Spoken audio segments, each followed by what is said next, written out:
O nay, tay, totoo ba? Wala na rin yung gatas na issue. Talaga?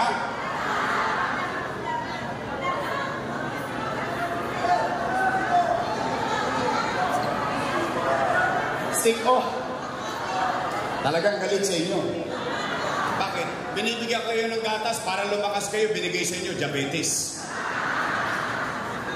Nay, tay, totoo ba? Wala na rin yung brown rice saka black rice. Alam niyo ba yung istorya ng black rice? Napagalitan pa ako ng matanda dyan. Totoo lang. Ano sabi sa akin ng matanda? Ikaw, hindi mo na kami mahal. Sabi ko, bakit po na? Yung binigay mong bigas, ulit ba? Maitim na, makunat pa, mahirap pang lutuin. Sabi ko, Nay, yan po ang pinakamasustansya at pinakamahal na bigas sa buong mundo. Ay, ganun ba? Eh, ang itim-itim eh. Sabi ko, ganun po talaga. Nay, tay, totoo ba? Yung cake, naging cupcake. Totoo? Hindi niyo ako sinacharot? Cupcake na lang talaga?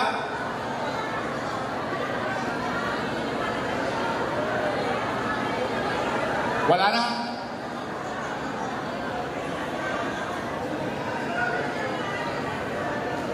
Oh.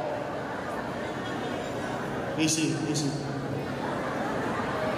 Alam niyo, nakakalungkot, mga nanay ko, mga tatay ko, mga lolo ko. Nung ginawa ko lahat yan, kasama ko sila. Kasama ko sila. Anong ibig ko sabihin? Alam nila ang dahilan ko kung bakit ko parang ini-spoil yung mga senior citizen. Bakit? Bakit parang spoiled na spoiled kayo sa panahon ko? Bakit? Kasi konti na ng birthday mo.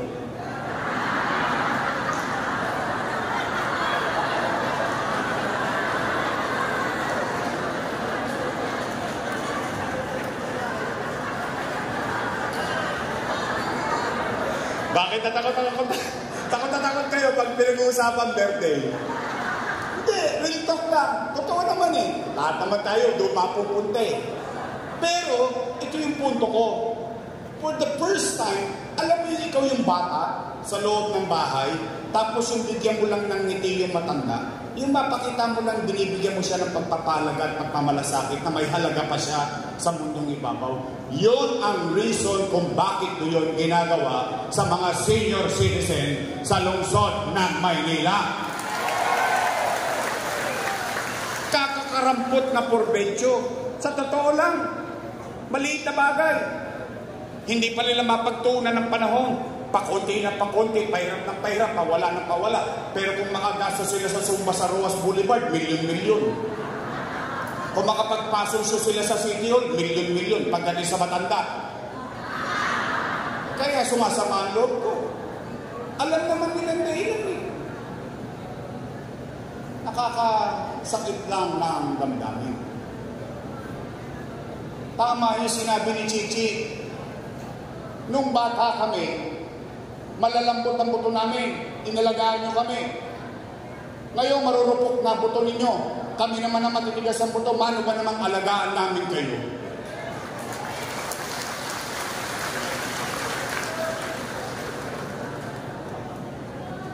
Parang namumutla kayo.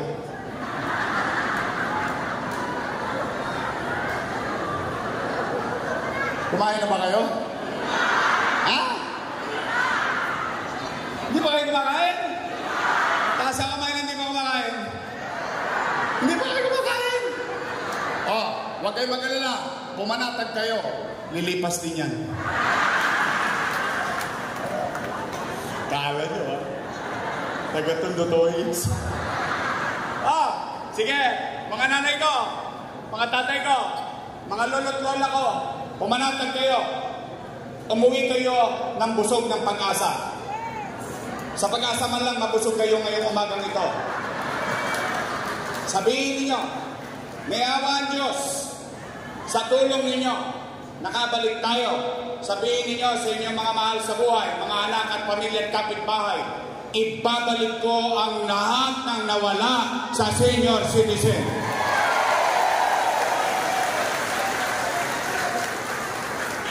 Pangalawa, Tay, totoo ba na kapag magpapacheck up ka sa health center, kailangan naka-online schedule ka ba?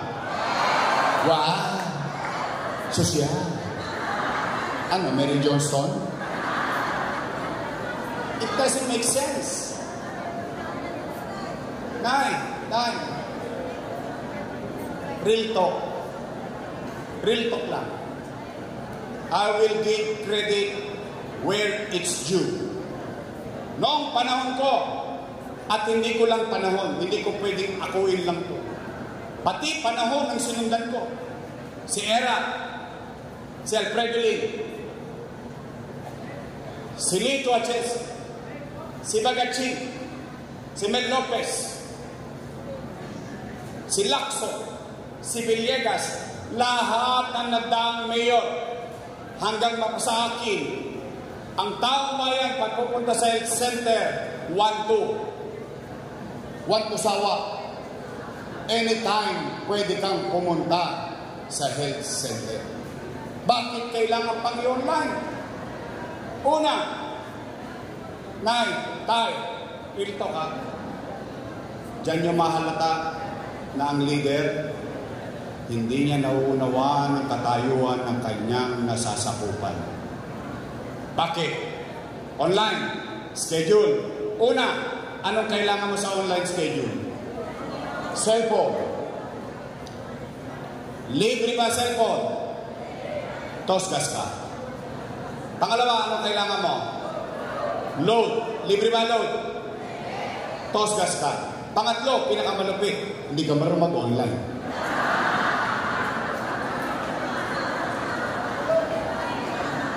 Onay, sample lang to. Anong pangalan niyo? Julieta. Nanay Julieta, kwentuhan lang to ha. Hindi to mangyayari sa iyo. Sample lang. Halimbawa, isang araw, si Nanay Julieta, pinahapo.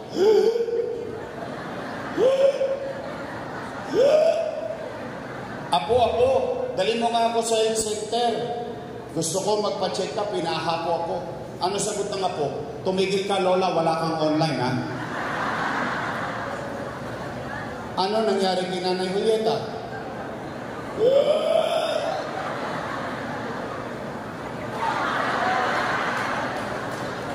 Paalam na. It doesn't make sense. Imagine mo, nahihilo ka, nagdodoble vista ka, kinakabahan ka, katabing bahay mo, health center, magpapabipi ka lang. Kalay mo, kailangan mo pa mag-online schedule. Let's come to our senses. Why? Bakit kailangan pa nilang baguhin? Dahil sa PhilHealth? At hihingan pa kayo ng PhilHealth number? Health center na lang, gusto pa nilang kumita ang City of Manila? Wow! Onay, Tay, may awa ang Diyos. Sa tulong nyo, nakabalik tayo. Ibabalik ko yung bakuna laban sa pneumonia para sa matatanda. Naalala niyo? Pinapamakunahan ko kayo sa health center. Ibabalik ko ang Metformin Losartan sa health center.